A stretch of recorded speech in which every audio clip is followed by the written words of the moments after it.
We're keeping a watch on oil prices today after OPEC said it expects global oil demand to rise to 110 million barrels per day by 2045. Oil trading a little bit higher at the moment. Yahoo Finance's Jared Blikre joins us now from the floor of the New York Stock Exchange with some insight on that and more. Professor Jared, take it away.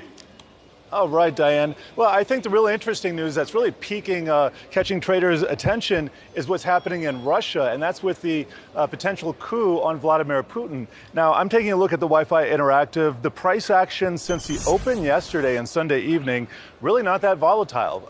If you go back to the beginning of the Russia-Ukraine conflict at the beginning of 2022, and I'm going to go to a 2-year chart so we can see that price action, that was a lot of steepening in the price of crude oil. In fact, we got all the way up to past $120 per barrel. Right now, you can see we're sitting at $69.59, so that's quite a difference in there. Really not the same fears as last time, but Vladimir Putin has really been thumbing his nose at OPEC Plus, and this could be a rift point. We don't know the inner dealings of OPEC Plus. They keep it pretty closed. But nevertheless, the Saudis announced earlier this month that they were unilaterally cutting 1 million barrels per production per day, and that's to stem the oil price downslide.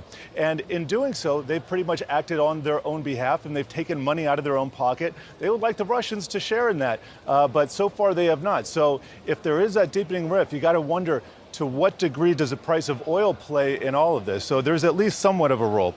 Also checking on natural gas, that's up about 2.5%. On the Wi-Fi Interactive, I'm looking at a 2-year chart, and this really doesn't compare at all to the price rise we've seen in previous years. Here's where we are currently at the bottom end of that range, between $2 and $3. That's a pretty low price historically for natural gas, so nothing too concerning just yet. Of course, we remember what happened with natural gas, especially priced in euros at the beginning of 2022.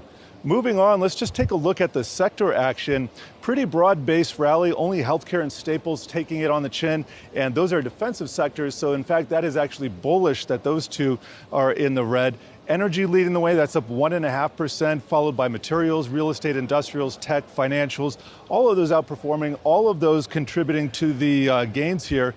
And I was just taking a look at some of my leaders and sentiment indicators. Not too much red. We do see Bitcoin slightly in the red, that's down 1.5%. But at the very top, we got regional banks, followed by solar energy, Chinese stocks, semiconductors, travel, ARC components. So all of those, that's a pretty broad mix. And we've been saying this rally has been too concentrated. We want to see a broadening out of it.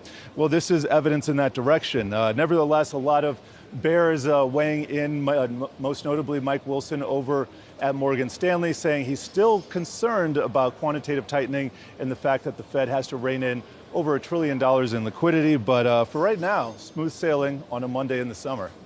Yeah, gotta love that. Thanks so much, Jared.